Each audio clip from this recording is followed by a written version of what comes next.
A biblical perspective on life, culture and current events. This is 2020 on Vision. It's Australia Day, and we're going to take a look now at the spiritual climate and backdrop behind the decision and action to start the first colony in New South Wales.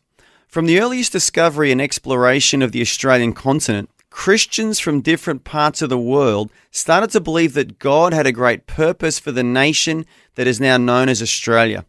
Jonathan Edwards, who sparked revival in the 13 North American colonies in the 1740s, wrote while reflecting on Isaiah chapter 42 and verse 4, "What is peculiarly glorious in it is the gospelizing the new and before unknown world, where the devil had reigned quietly from the beginning of the world, which is larger, taking in America, Terra Australis Incognita, Hollandia Nova, and all those yet undiscovered tracts of land, is far greater than the old world.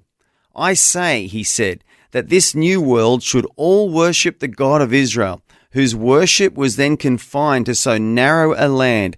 It's wonderful and glorious." And fast forward to when British Prime Minister William Pitt started discussing the idea of a new colony with his inner circle of leaders in his own home. He did so against the backdrop of a huge Christian resurgence and influence in Britain and the colonies in North America. In the 1740s and 50s, a revival of Christianity spread through Britain and the colonies of North America.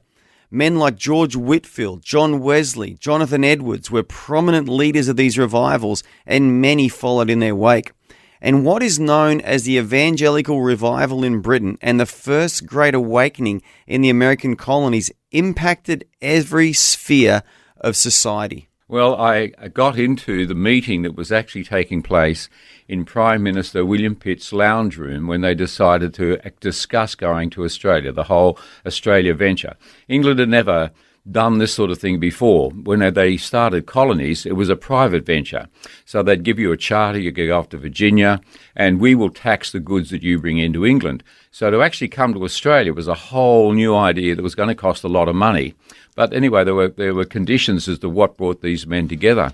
But I got into the conversation, who was sitting there, what they were discussing, and this was in a period of a terrific religious fervour. John Wesley was influencing the society. There were millions of people across America and England were being converted, but it was also on a time of the Enlightenment, new ideas, fresh, breaking away from conservative ideas.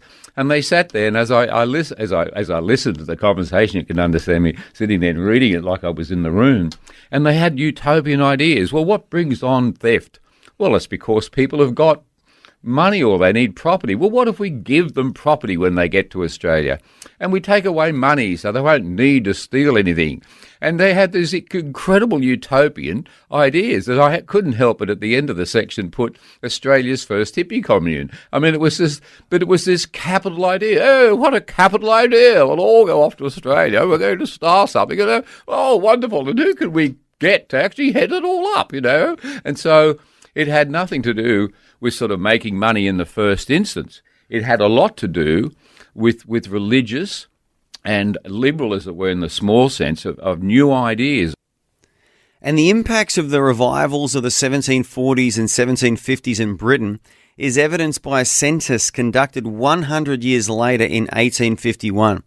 Of the 18 million people living in Britain, 11 million, or 60%, asserted that they attended church on any given Sunday.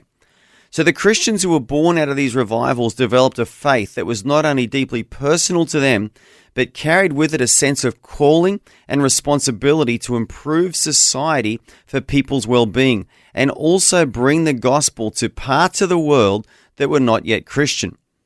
And these revivals of evangelical Christianity also had a direct impact upon the dreams and goals of the architects of the new colony in Botany Bay.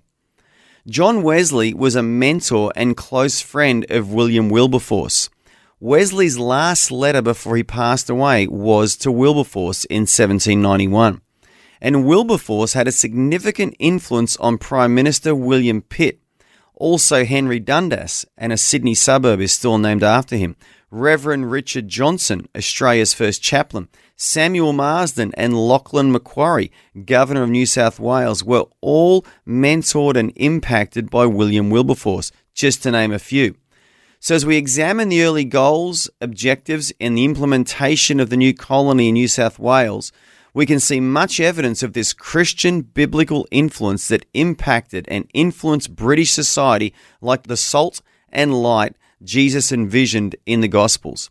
One example of this is that slavery was banned as a potential labour force in the new colony. So the context was that England is in revival. 100 years later, a survey is done in 1858 of England and Wales. Of the 18 million people in England and Wales, 60% were in church on any Sunday. 60% on any Sunday. Think about the children, the elderly, people who had to work.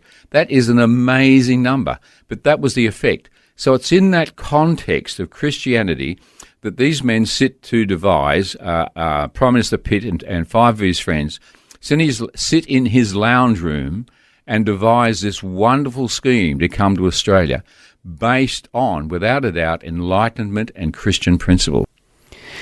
As historians Stuart Piggin and Robert Linder wrote of this era, before and most intensely at the same time as the decision was made to establish a settlement in New South Wales, evangelicals were developing a strategy to cooperate with God to bring in the millennium and extend the knowledge of the gospel over all the earth.